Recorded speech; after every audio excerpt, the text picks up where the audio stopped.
It has taken 3 years for this bill to go through Parliament and finally passed. Civil society organizations and some human rights organizations have railed against this bill, warning that this could spell doom for Ghana's democracy. But Parliament has unanimously today approved this bill. There was not a single voice that voted in opposition to this bill on the floor today. It was not without some controversy. The majority leader, Alexander Afenyo-Markin, pleaded with the Speaker to allow him some more time to move some further amendments to the bill because the sponsors had moved some earlier today. Mr. Speaker, I humbly pray that you grant me leave, which leave would allow me to formally file some amendments I have to this bill. But the sponsors themselves again and again filed amendments. Please, let's be fair. The sponsors themselves... Leader, ignore them, make your point. The sponsors themselves again and again filed amendments. Please hear me. Please accommodate me. I'm not the only one who is coming with an application for second consideration. This is the third time that the sponsors themselves have come to this house for second consideration. The third time. Twice on notice, one without notice. So, Mr. Speaker, it wouldn't be out of place to pray, to be accommodated, to enable me file my amendments. Mr. Speaker, I believe that instead of going viva voce, instead of using the extempore approach, if I file and it same appear on the other paper and members are able to read, they will get a sense of my point, and then we'll be able to have a law that all of us would appreciate its import. Mr. Speaker, should we hurriedly suspend the rules and say that we are past it?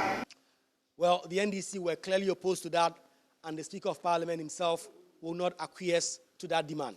Speaker, our colleague, the majority leader, just asked for a prayer. In the book of Ecclesiastes chapter 3, the Bible says that to everything there is a season, a time for every purpose under the heaven. Ecclesiastes chapter 3, verse 1. And I believe the time for the third reading of this bill is now. Thank you, Mr. Speaker. Put the question. So the Speaker of Parliament, Alban Bagbin, put the question on this controversial anti-gay bill, and it passed. I'm going to put the question. I'm going to put the question that the motion has been moved and seconded. And I left it for your consideration. You've made your point. And it's not for me to take the decision, it's for the House to take the decision. And so I put the question. Those in favor that the Human Sexual Rights and Family Values Bill 2021 be taken through the third reading, say aye. Aye. Those against, say no. Honorable members, the ayes have it. The Human Sexual Rights and Family Values Bill 2021 is read the third time and passed. An act to provide for human sexual rights and family values and related matters. Following this, lead sponsor of the bill, Sam Nate George, says he expects that President Akufo-Addo will sign this bill into law immediately. It is our belief that this will be communicated from the Speaker's Secretariat expeditiously to His Excellency President Nana Addo Dankwa Akufo-Addo. It is our hope, our prayer, and belief that President Akufo-Addo will be a man of his words and stick to the words he spoke to the Anglican Church in the Eastern region when he said, under his watch, LGBTQ will not be established. When he gave assurances to members of the clergy that he was going to ensure that anything that promoted LGBTQ will be dealt with.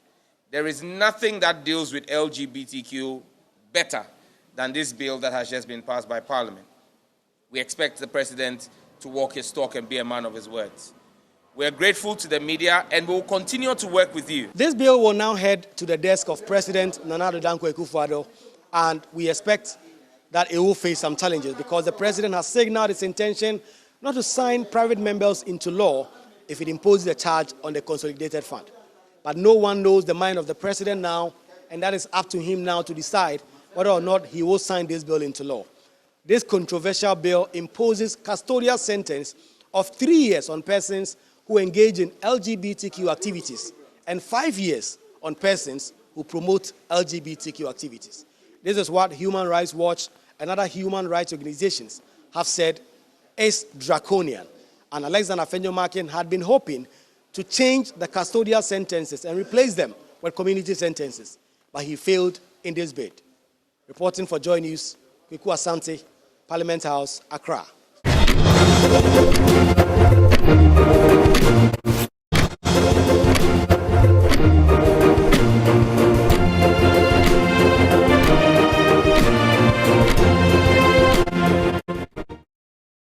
And we are here somewhere in Brekusu, hills in Brekusu.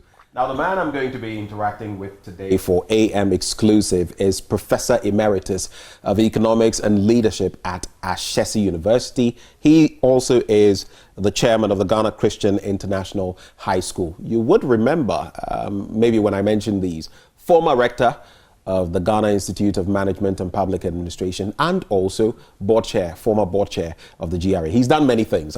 If I started talking, I wouldn't end, but he's in the person of Professor Stephen Adei. He joins me this morning for AM Exclusive. Prof, good to see you again. This is about the 4th time I'm climbing this hill. You should be there last time. I can guarantee it will not be the last, God willing. But it's good to have you join us for a conversation this morning. It's a pleasure too. Okay. The first thing I want to start with, just because yesterday it arose, it stirred up a lot of talk, the LGBTQI+ bill has been passed by Parliament. It went through all the reading stages, considerations, and all of that. It's finally been passed. Afenyo-Markin, now the majority leader, had been pushing for non-custodial sentences. Our prisons are bursting at their seams and all of that. But what do you make of the bill? It has been passed. Some sentences, 3 years, 5 years, depending on what you've done. What is your reflection on the LGBTQI+ bill? First of all, I expected it to be passed because... Sooner than now? Well, they asked for a time and I wouldn't comment about it. But I think that the MPs knew that if they didn't pass it, they will all lose their seats because of the Ghanaian sentiments about it. As to my personal view as a Christian, the Bible says that homosexuality is an abomination, and therefore as a Christian I don't support it. Right. But the basic issue is that if people were practicing their homosexuality in their private area, nobody bothered. Right. But when they are now going to schools to recruit children and thinking that, it should be a public type of phenomena, then it becomes offensive. And that is what has led to this law. And I think that the Akufo-Addo has a dilemma. He has to sign it or else he will also be the one. In other words, Parliament has passed it on to him. Right.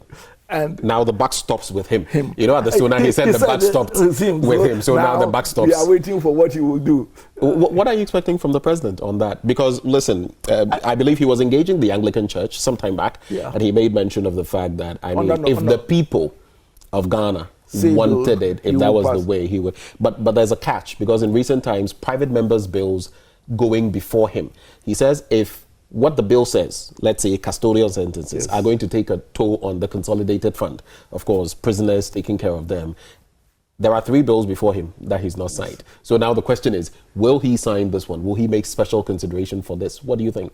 Should he sign it? I think he will sign it.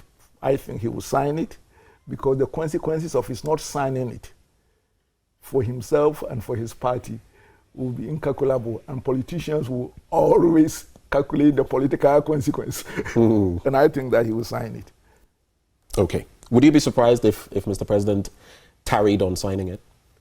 As for tarrying, he will, but he cannot tarry forever. He cannot tarry forever. Okay, thank you for those thoughts. Let's get into the SONA, the state of the nation. And recently we heard from Mr. President, some people felt, what exactly did he say? There was nothing in there of consequence. But others also say, this is the true picture of the country. And the president came and told us that there are so many issues we can break down. But generally, what did you make of the SONA? Interestingly, I didn't listen to it, so therefore I had to go and read it totally because I was having another engagement. So, so this is the first time I've had to read the SONA, not because of your interview, but because I was having a training session and I couldn't, therefore, the timing, I had no control. I think otherwise. I think that this is one of the best SONAs I've ever heard by any president in the Fourth Republic. It has set some substantive issues in them, but also some glaring oversights or omissions. But let me look at the positive first, because Ghanaians, you're talking about the areas he didn't even touch on. At all. Unemployment, galamsey, corruption, and all that. Right. But I think that Ghanaians like always to look for the negative and not the positive. He talked about the negotiations with the IPPs. Right. And the millions of dollars that have been saved. I wish some journalists will probe, why was Ghana going to be robbed of 400 million? Or whatever it is. Again, some say up to 500 million. Yeah, whatever it is. But this is a substantive one. It's not being mentioned. I think, secondly, I think that the railway is a significant development. For me, I must say that I wish it was... the Impakadan. Yes, Impakadan. I wish it was dual rail. At this day and age, you don't have railways stopping for another one to pass. But notwithstanding, I think it's the beneficiation they have initiated of our minerals is a very significant one, that no longer will bauxite and manganese and a substantive part of our gold will be exported raw. This is something some of us as development economists have advocated for years.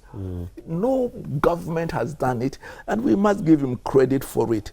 Again, when we talk the first time, he says that, there is room for improvement for SHS. I was going to get to that for the very first time. Which is very, very important. And I think that he should not wait till whoever comes to review it. That review must be done now. I think I supported free SHS 100%.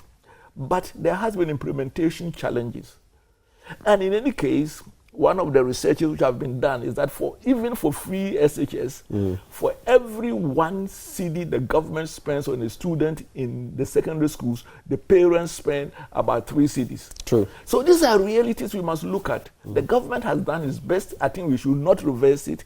But how can we improve it? I've always suggested, for example, that we should go for emphasize quality day schools. And how to do it, we can come to it. So more of that than the boarding system? Yes. Okay. And even the boarding system, we cannot eliminate the boarding system, but it should be, people should pay for the boarding, and the government should give scholarships to the underprivileged distributed around the country, so that it's not only the rich that go to boarding. So there are ways we can treat the free SHS, and now that he has opened the way, I think that he mentioned digitization. Right before we get to digitization, just briefly on free SHS, you know about another consideration, I want your take on it, feeding. Yeah. I mean, you can't study if you're not properly fed. And it's becoming a core issue.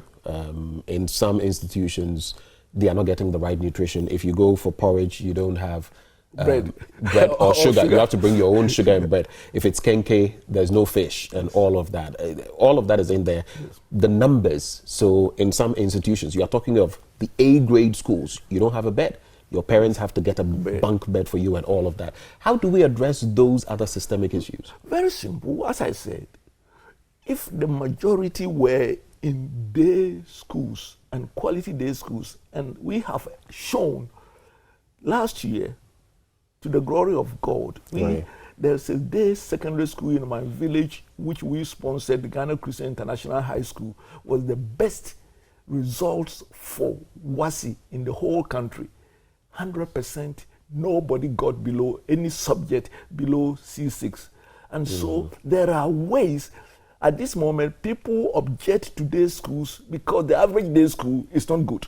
Right. But there are ways to do it technically, cheaply. Because there are. And if you do that one, you have reduced the burden of feeding, because the students need only one meal. We give them one good meal. And those who go to the boarding, their parents and government scholarship should then ensure that they are properly fed, because they need those things in order to study. So there are ways to tweak it, but I hope that there will be a conference for us to discuss these things for the good of this country, so that we do not stop free SHS, but make it better for all Ghanaians. He talked about digitization, which is a major thing they have done. I think it's good. Controversies about judgment debt notwithstanding, we have seen a much reduction in judgment debts under them.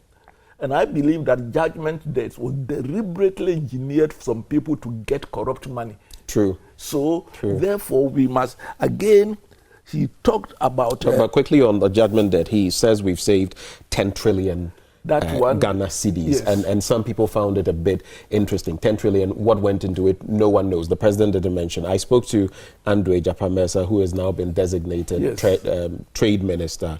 And it was iffy, really, because we have the Trafigura issue where we lost almost $150 million, among others. Judgment debts within this administration, so many of them. No, so I agree with that it's a bit... But that the judgment debt has reduced is a fact.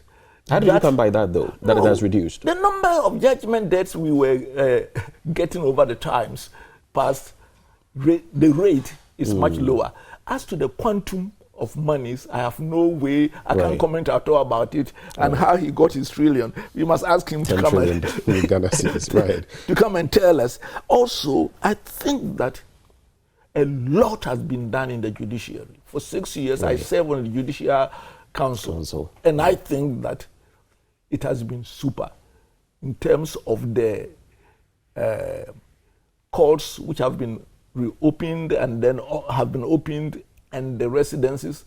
The health, I think that the health agenda 111, some of them I think is politically too motivated. For example, you won't believe that there's one in Fomena in Adansi, which is the traditional headquarters of mine, and because there's another constituency and district, there's one only 3 miles away in Asokwa, Adansi Asokwa. You see, maybe the one in Fomena was cited there because you know the situation, the Fomena MP. No comment. No. It wasn't cited because of Esiama. I'm just saying that maybe there were strings that were pulled. No, there's a nursing school there, and that thing, so therefore it will be helpful. But to have another one, which for me is only 500 meters from my house, so I like it. But, to have one there. But they have done extremely well with the health, judiciary, and the security services. I mean, the roads, I think that we will leave the NDC and NPP. We don't want them to come and claim, we did this road. I want NDC and you, the journalists, have a rule. What did you do? And what did this one do? And see who did it. So I'm not going to, since they say that there's a performance, radar to be looked at, I will leave it to that. I think that in the industry, The 1D, 1F, if some are doing well, some. But I think in the automotive industry, they have made a tremendous change. Those that have come into the country, Yes. Volkswagen, among others. And if they would insist that the government itself would not be still importing V8, and we will all ride those ones, Ghana would be going somewhere.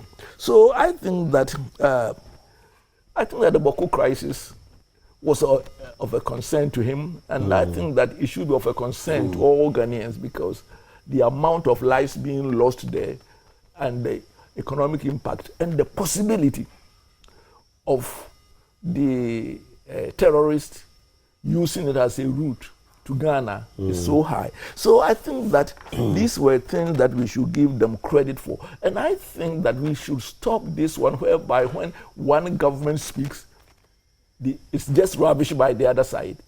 But there were some significant things I expected him to mention. But if you want me to go on. Yeah, so we can get into that before we take apart some sectors, education and others. But interestingly, he doesn't broach certain subjects at all. Galamsey, Yes. In fact, corruption, I have 6 of them. unemployment, Yes. major issues. He doesn't broach those subjects. Which he said he was going to bet his presidency on. Exactly. Now you are going to the end of your presidency and you say not a word. At least say that we tried and we failed. If you look at the metrics, the word counts. He talks about elections. He uses the word 10 times. Tax, he mentions it 6 times. Tax. Jobs, 6 times. Roads, 6 times. Economy, 4 times. Free SHS, 8 times. Education, 18. Security, 17. Performance tracker, 6. IMF, 3. Digitalization, 10 times. Debt, 11 times. But corruption, 0. Galamsey, 0. Unemployment, 0. What's your take on that? First of all, the 0 counts, but not the number of times mentioned. Because I say that there's one verse in the Bible: for God so loved the world that he gave his one and only Son, so that whoever believes in him should not perish, but have eternal life. Yes. That one, you can't say it appeared once. but let us go on to, I think that at least on Galamsey, the least one we have expected is that we tried, but we have not succeeded. Right. But to leave it out was not acceptable. Again, whether unintended, the reality is that the debt crisis has brought very untold hardship to Ghanaians.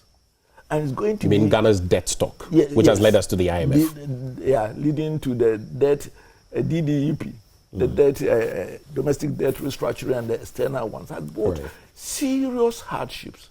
And I think that, I don't know why politicians can say that, we didn't intend it. There were external factors and internal factors. But we are sorry for what is happening and we are working at it. But, politicians don't know how to say sorry.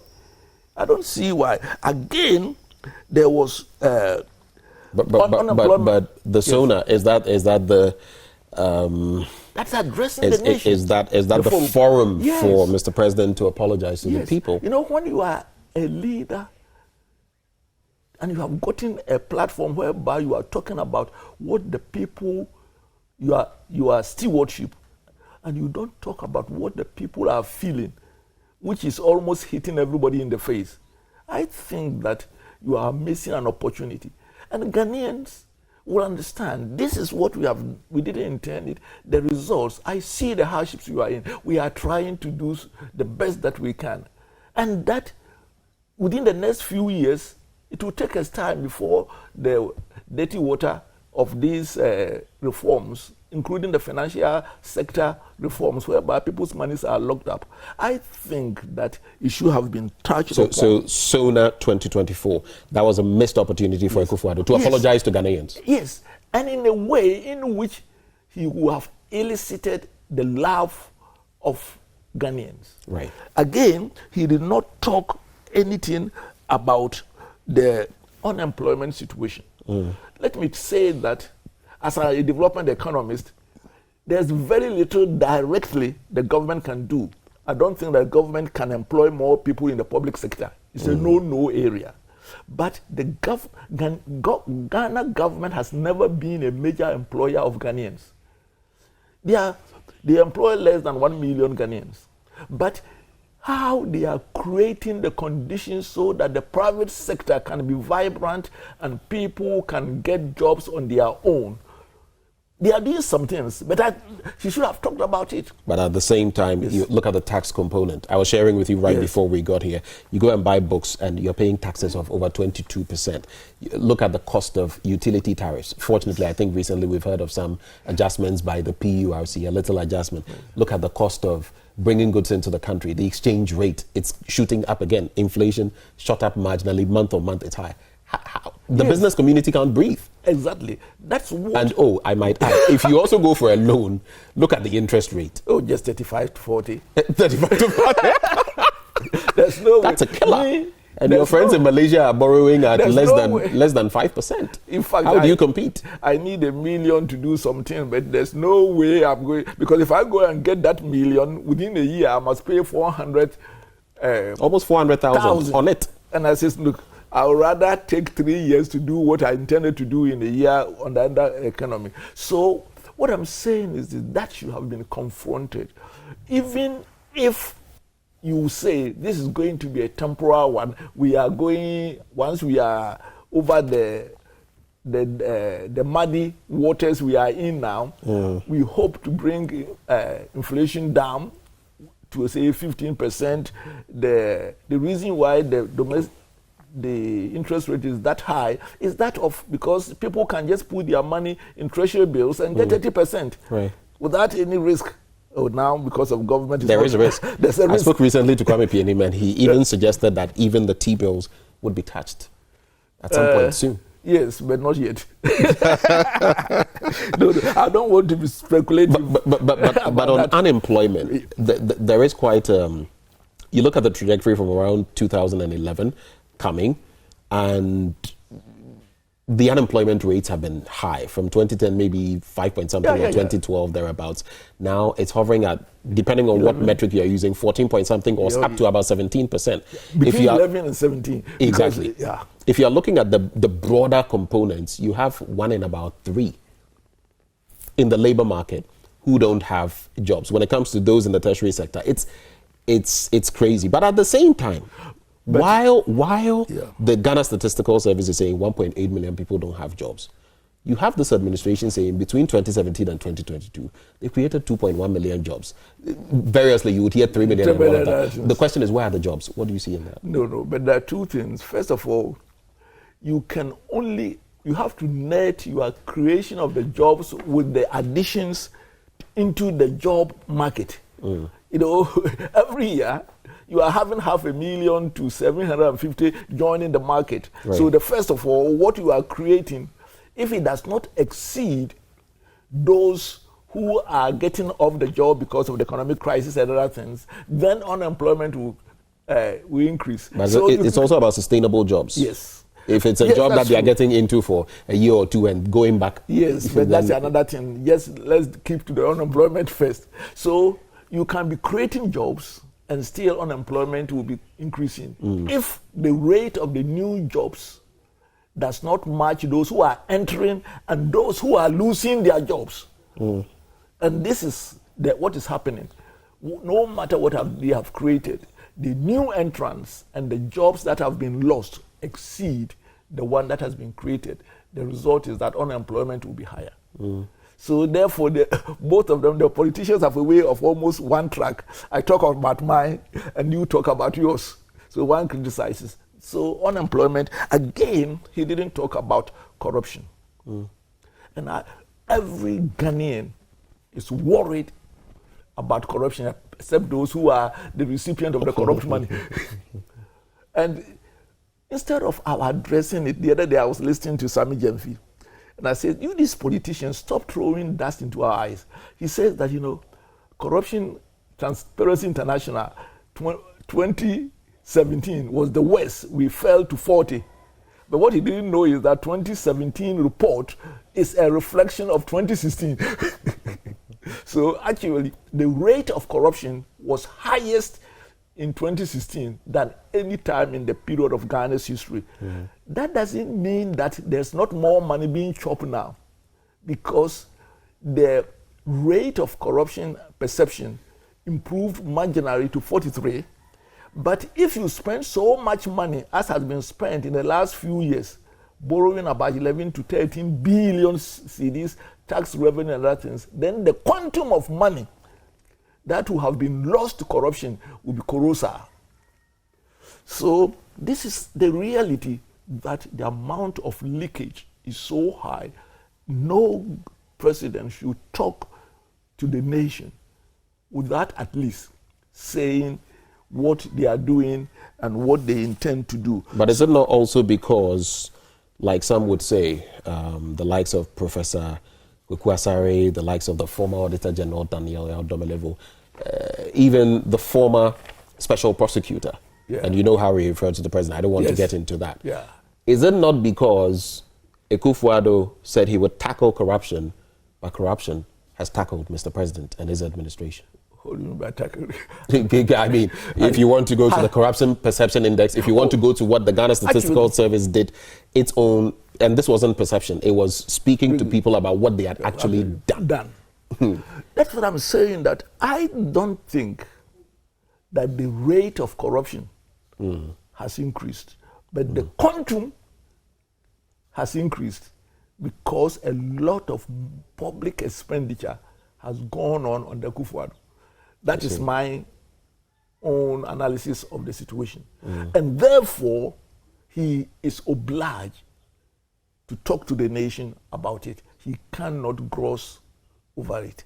So maybe the last one. I'll just add this last one. On a scale of 1 to 10, how for you, Akufo-Addo is in his final year, so I think it's fitting at this point. How has Akufo-Addo fared in fighting, tackling corruption? And it's not just about setting institutions, because they will tell you, oh, special prosecutor, and oh, this is there. But what is the impact? If you go to school and what you learn doesn't impact you, I don't know. 1 to 10, how would you rate him? Corruption. I will rate him in relation to other efforts by previous presidents and other things. Okay. In that case, I think that probably 5. 5 out of 10. At barest minimum, just passing. 5. Because I think that he really went up front to deal with this institution and other things, but did not follow up. For example, I personally think that no matter what institutions you set up, if the president is a head of state, does not say that if you smell corruption, you are going to be out of my sight. If you don't do that one, you would never tackle corruption. There must be, I always refer to something that occurred in Gimpa, in my small Gimpa. The people went and insulted me on Peace FM. And do you know what they say? He said somebody stole 5 kenke without fish and he sacked him. The question is that if you are going to be zero tolerant for corruption, you should be merciless. This idea of prove it to me and that things, no. People who are close to you must know that you are clean, and that if you smell corruption, you are out of my sight. In fact, and you feel like Akufo-Addo hasn't done that? No, in fact, no, I haven't seen any government doing that. And he has not done it. In fact, he says, show me the evidence. If you show me the evidence, I'll deal with it. Right. But we are talking about, in corruption, dealing with it, you must take perception seriously.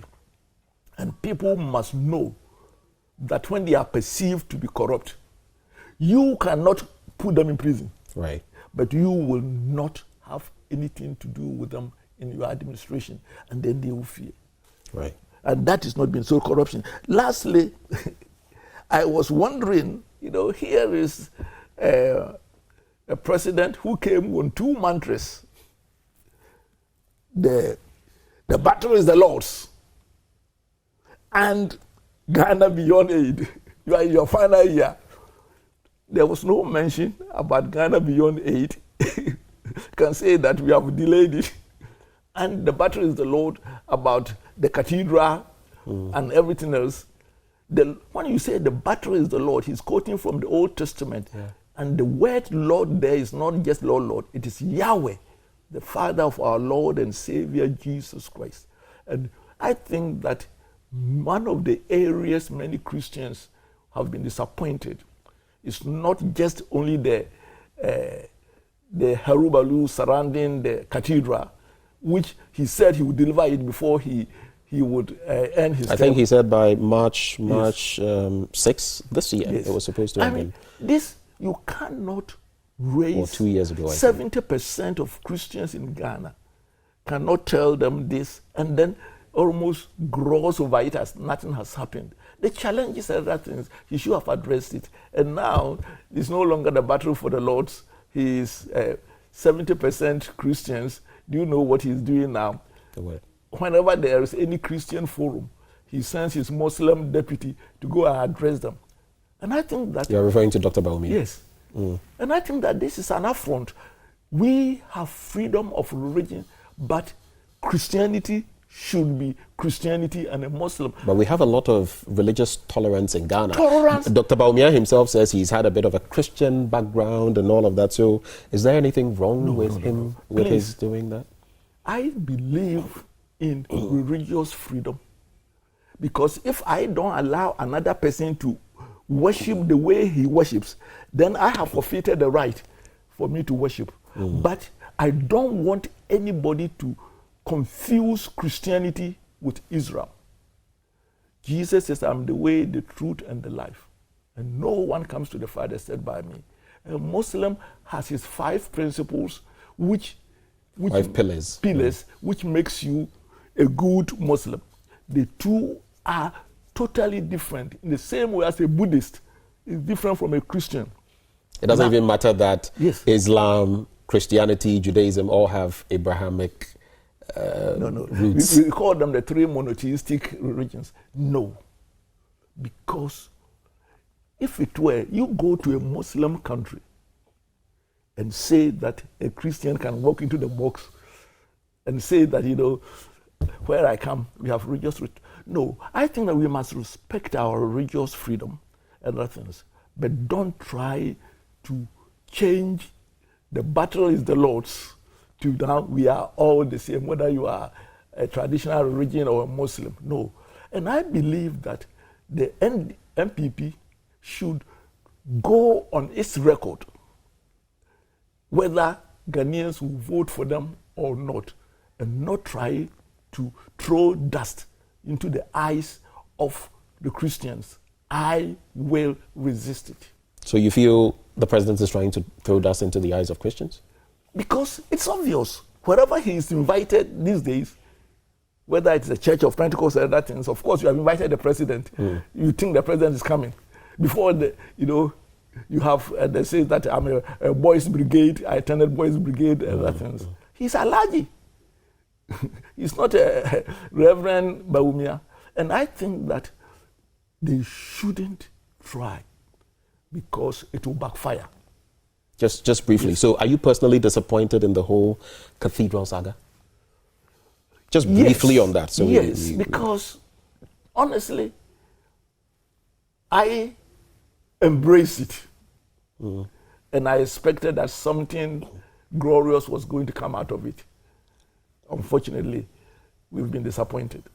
I don't know how we are going to redeem it. But I think that a national cathedral is something that I'll put my penny on it. I contributed money to it and I will continue if they come out clean. You contributed towards the National Cathedral project. And if they come out clean as to what is being done and transparent and there's no hanky-panky, I will continue. Okay. Let's look at some other things emerging from the SONA before we get into the Dr. Baumia and other specifications. So you look at agriculture and what he says, basically the spine of our economy. You look at 1D, 1F, and among other things that have been mentioned. When you look at the special initiatives of this administration, how have they fared? There's planting for food and jobs. There's 1D, 1F. Have they lived up to expectation from what you heard from Mr. President?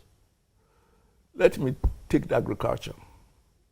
And here, development economists or economists generally will have different views. But I think that they must concentrate on very few things and do them well, and it will have greater impact. In Ghana, once we have rice, once we have chicken, one is the protein, one is chicken, and that of course goes with maize and sorghum, with irrigated supporting it. You have broken the back of our food needs.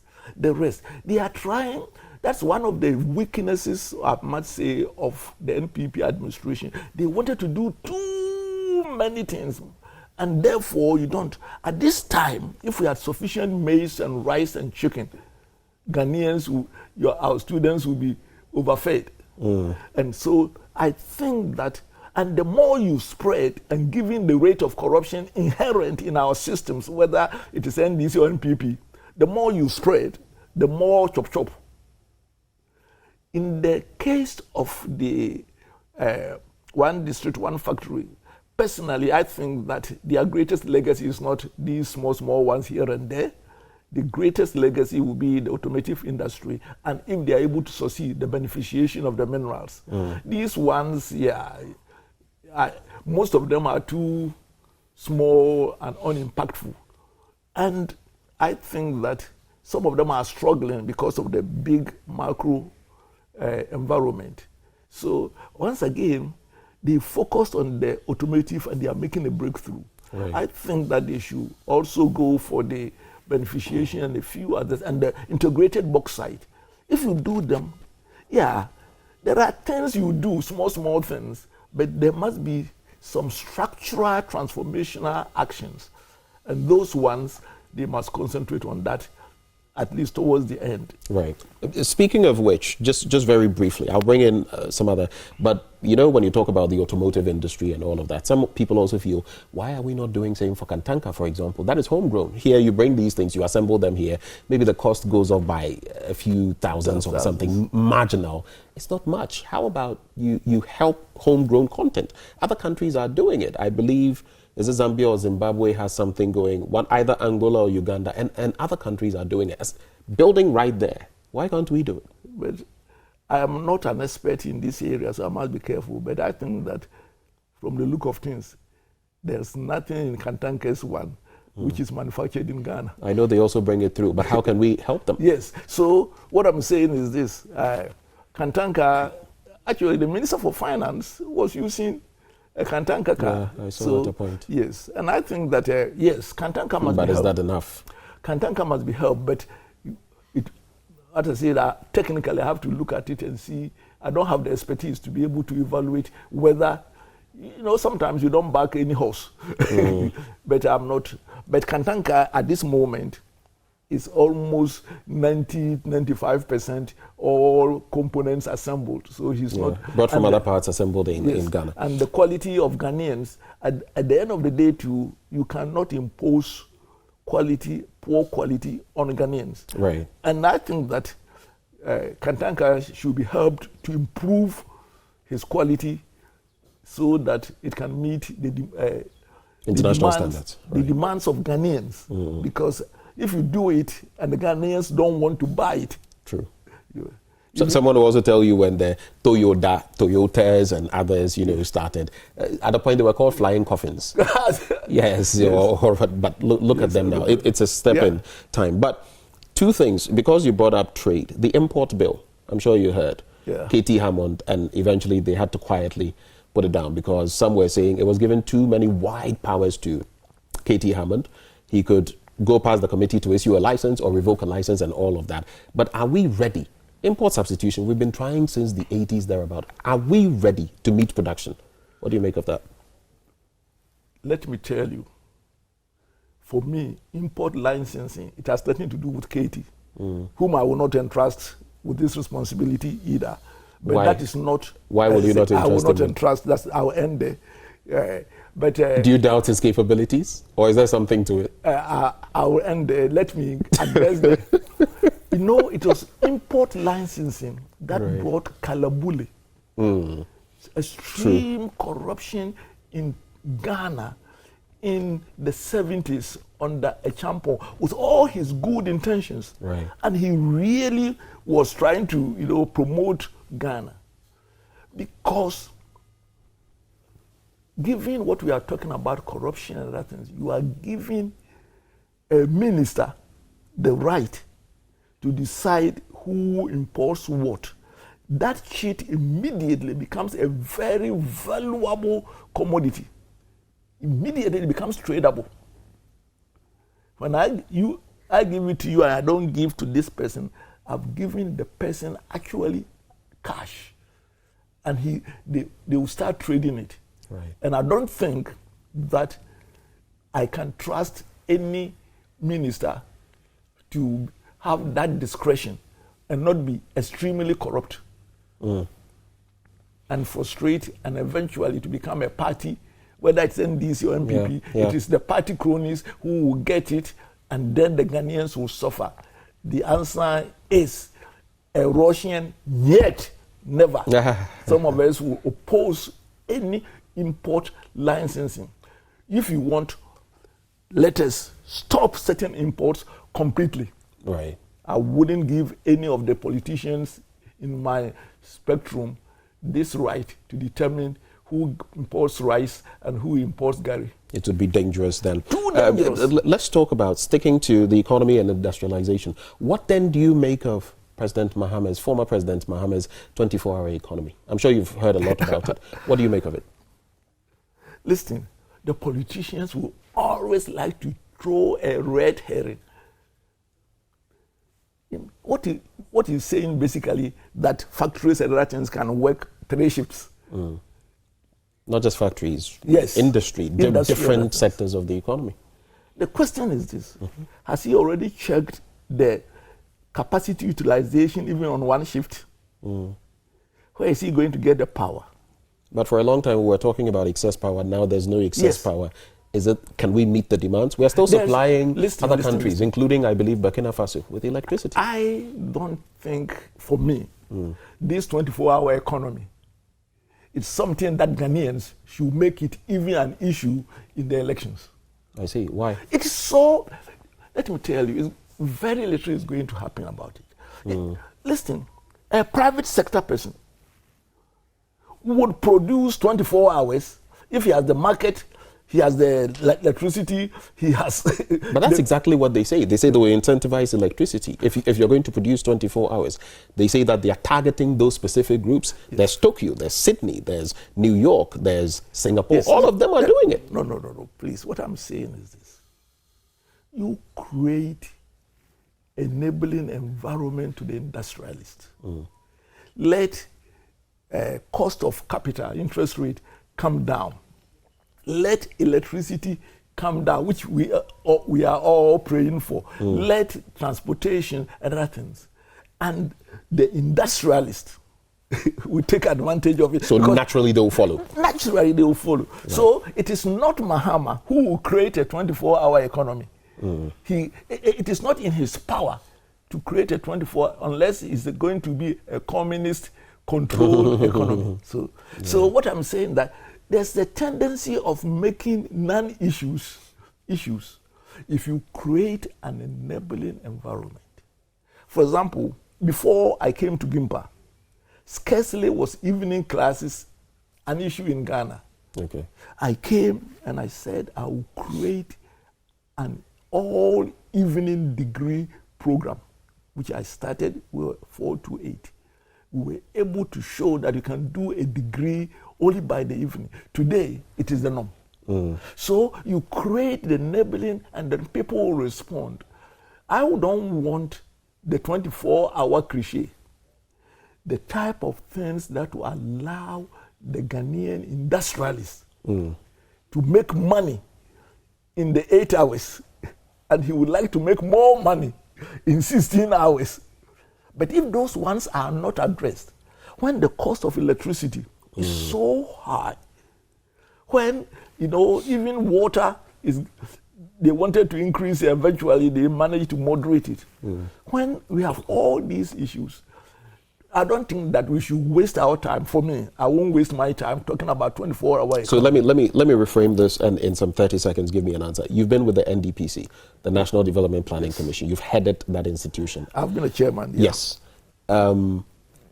Would it serve Ghana's purpose? Not the whole country, but if some sectors, for example, Accra, many places, if we had those incentives running a 24-hour shift system, which would add to the economy, would it help Ghana?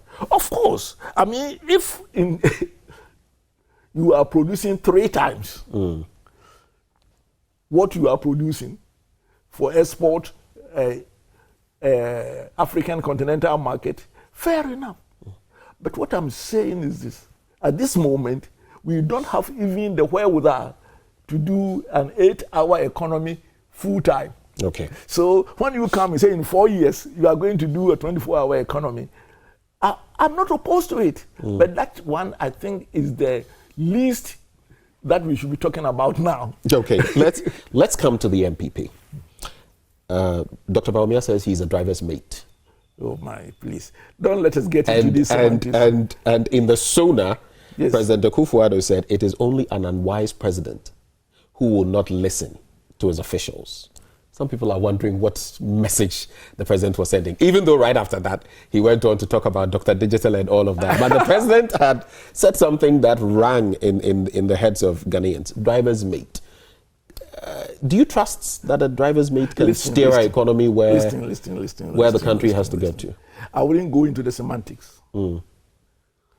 Bawumia had a critical role to play in the economy of Ghana more than any vice president ever in the history of Ghana. He shouldn't try to disassociate himself from it. You know, our constitution basically gives the vice president no job. He says that he only acts in the absence of the president. But in his case, President Akufo-Addo gave him great responsibilities. Some of them he has discharged relatively well, like digitization. So I think it is actually insulting the intelligence of Ghanaians to say now, I wasn't part of it. Wasn't he the one who was claiming their wonderful things they achieved before COVID and Ukraine? At that time, was he a mate or was he a second driver? I think that politicians sometimes will, and I will not hold him responsible for just a word like this and that, but he played a critical role in the economy of Ghana. And he cannot now say, you know, it is Kanoforiata was the one who was in charge of everything else. He was the chairman of the economic management. And if it was not functional... But you know, that role is not constitutional. It's conventional. No, because that's what I'm saying. The constitution doesn't give any responsibility to the president, other than a vice president, other than acting. But in his case, President Akufo-Addo gave content. To whom much is given, much is required. So he shouldn't talk like that now. And I think that he should rather, if I were him, take credit for the achievements of the administration and try to explain some of the weaknesses or liabilities. Right. And that is what he should be doing. If it goes about with saying that, oh, I wasn't part of the thing, they didn't allow me, he's on his way out. Dr. Bawumia says he insists the MPP has an unbeatable track record to warrant a continuous stay in office to break the 8. He also says that his opponents, that the NDC's flag bearer, they have a blurry vision. They can't see. They don't even know. Okay, I will go to the second one. I will deal with the first one because those ones are political jargonry. This is where he is contradicting himself. You are saying one at the same time. We have an unbeaten record for which you are taking credit for. For you should be given a second. But you were just a driver's mate. You were not an active player. So he has already contradicted himself. I believe that he should go the route of the achievement of the administration. Because if he undermines the achievement of his administration, he will not become a president. And I think that as the president has, through the SONA, has given him something to go on a campaign with. And hopefully, he will now should be sitting down and dealing with the things, about 5 or 6 things we have mentioned that the president didn't talk about, and go out with a solid message. Okay. And I believe that he's a clever young man. I mean, he's not young to you, but to some of us. And he should not get himself involved in this idea of somebody has no vision and other things, and go with what he's going to do, why he thinks he will be a good president. And let Ghanaians, that's my advice to him. To the issue of the flag bearers, former President Mahama, current Vice President Dr. Bawumia, they are both looking forward to getting running mates. Oseiche Mensah says the MPP is not in a race with the NDC to get a running mate. But time is ticking. The NDC has someone who has been there, done that, campaigned on that front. Some say he will go the way of Professor Nana Jane Opoku-Agyeman. Some have done the permutations. What do you think for the MPP? You know, there are certain things, economists should not try to be prophets. I think that... We've seen Dr. Matthew Opoku-Prempeh, the energy minister, propping himself. We've seen the education minister, Dr. Educhum, propping himself. We've seen others say that why not also have a woman, but it doesn't appear that's on the cards. What do you think? Actually, I think that there was a woman who came, was flashed, but it was dropped. Which one? The chief of staff. The chief of staff. Yeah. Fremont Parry. Yes. I think that he will not go for, if he goes for Fremont Parry, he will be undone, because it will be too much considered as a Kufuor's continuation. What I'm saying is that... But the NDC already says if he gets power, it's the third term of a Kufuor. So well, that one, what I'm saying, that's not a politician they would, but I will not advise him to go for... It would have been a good match. He's intelligent, capable, other things, but he will go with a strong liability if he does. As to those candidates, I think that, there is something which is becoming unbecoming. NPP, if it's a Northerner, then Ashanti. If it's Ashanti, it's from Northerner. What about the other Ghanaians? But that, I think that we must be very careful about these segmentations and other things. But they have a lot of candidates who can fit the bill. Like? You've already mentioned Prempeh, you've mentioned Educhum. I think that some... Even Oseiche Mensah himself, his name has come up. The Deputy Minister for Finance, the other Deputy Minister for... Is it Dr. John Kumar? Yes, John Kumar. What I'm saying is that there are so many people, even if you limit to Ashanti, who can become the vice president. But for me, I think that his vice president doesn't have to come from Ashanti necessarily. Right. Because I'm wondering whether the vice president coming from Ashanti will make a difference in Ashanti vote.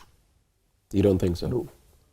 What then, since you brought this up? Ashanti, at this moment is 1/3 NDC, the last elections, 2/3 NPP. I think that what may happen, whatever they do, is try to deal with apathy. There may be many who will not vote, and then it will go against MPP because the NDCs will vote. So they should try to overcome apathy, and that is not going to be by virtue of the fact that he's a vice president. Speaking of the Ashanti region, Alan Chamating and his movement for change comes to mind. Do you think it's going to have an impact on the MPP's votes, especially in the Ashanti region, that region? Our constitution says 50+1. And being 50+1, I don't think that Alan will make a big wave, but every little splash will be... Smaller parties have not been able to even get about 3%, Yes. 5%. Yes. So if a party gets that, it's going to affect. Yes. What I'm saying is, so therefore, the NPP must watch it, because Alan can cause their failure, because every Alan person will be a detraction from MPP. And this election is going to be very close. I see. It's going to be very close. Do you know that that's why Akufo-Addo was for one to whom much has been given, much will be required. For the first time in the Fourth Republic, after the initial one, whereby, of course, Rawlings bulldozed his way, it was almost like a continuation of PNDC.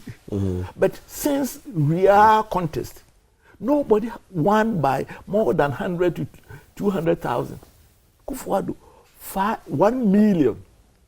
Even after the COVID and all like those 800,000, yes. Yeah, 800, and then he came almost 500,000.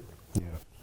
But we will this election will revert back to the close contest. And as close as maybe 2008, when Tain was the less than about 30,000, less than 30,000 votes. Whatever it is, the elections are going to be very close. And I wouldn't be, but it could be just in the low hundreds. And therefore, if it's going to be in the low hundreds, if you miss 200,000 votes or 100,000 votes, you are down. So if I were the NPP people, we wouldn't say that, the butterfly is a weak butterfly. You may find that it will have sucked your nectar. Yeah, for front talk and deal with the elephant. Yes. Okay. Because you may go into your ear.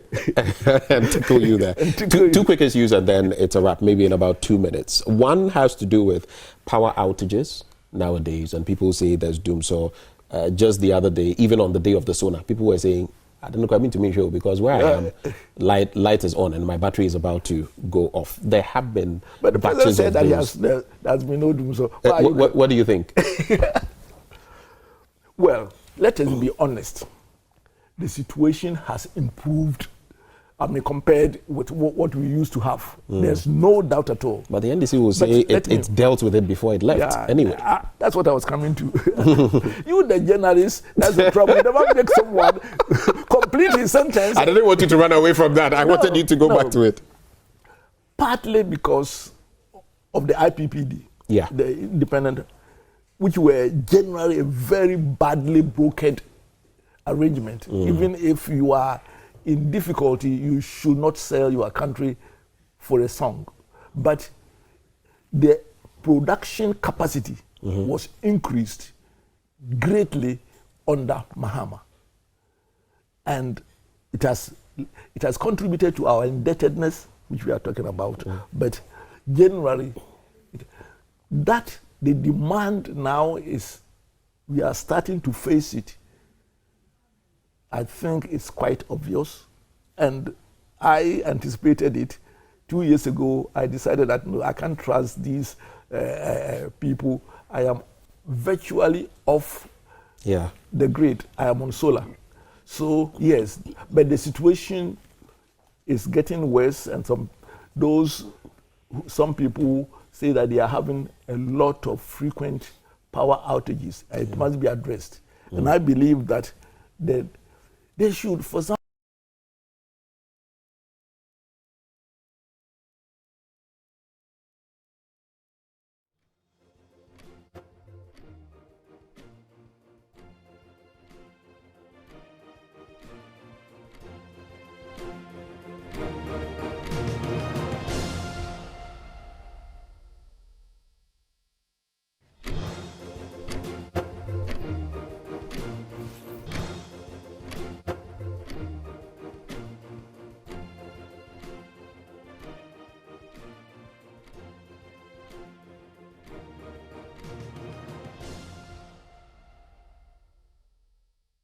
that there should be no tax on solar.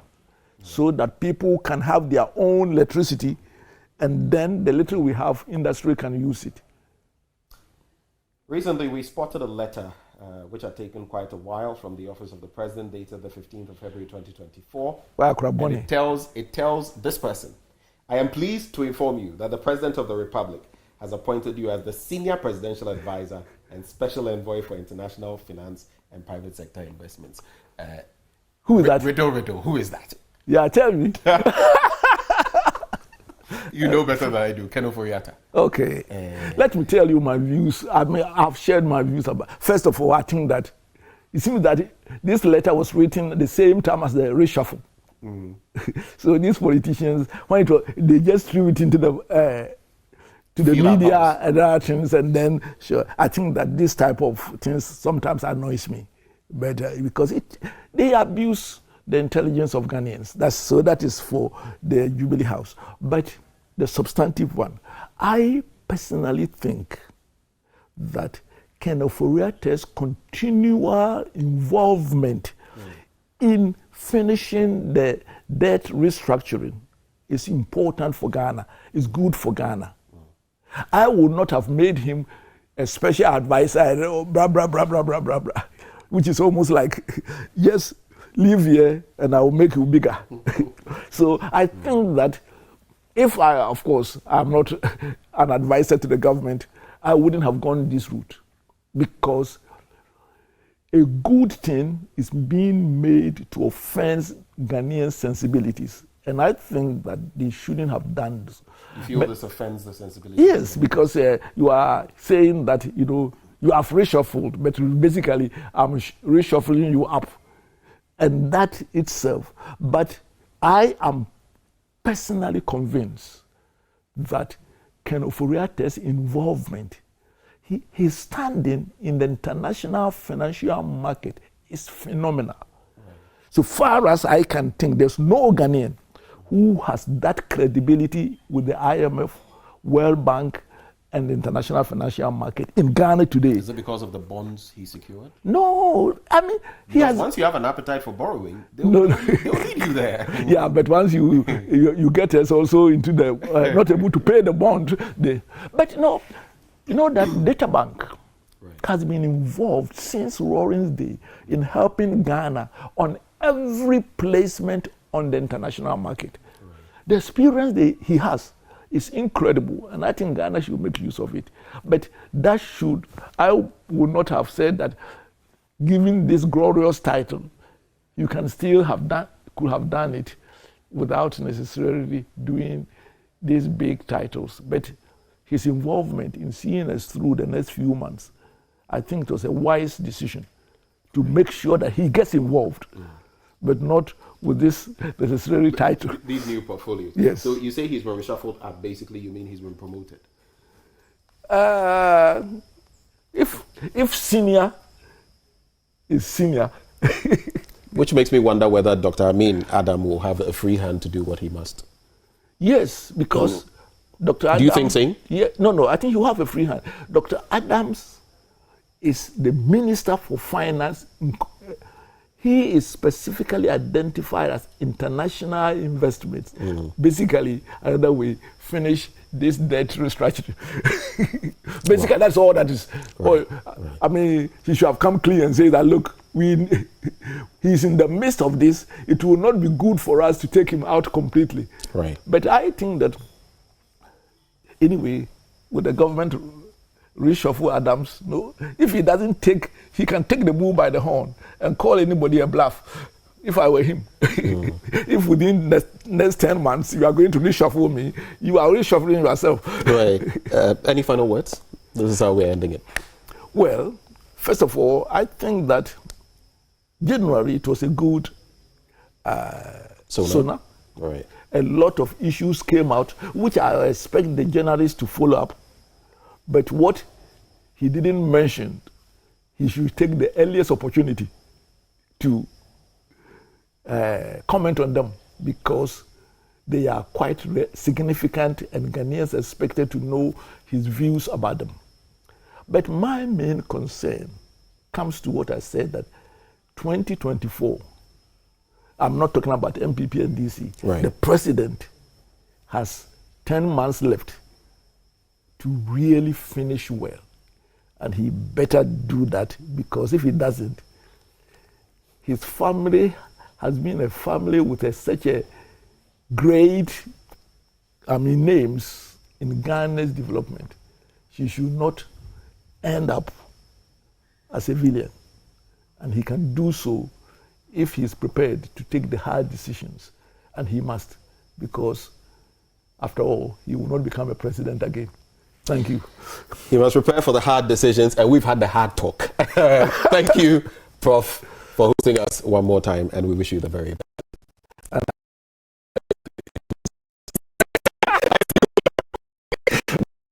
Interaction on AM Exclusive. I knew Prof was about to get mischief, so I'll stop him here and get off the cameras. But from right here in the heights of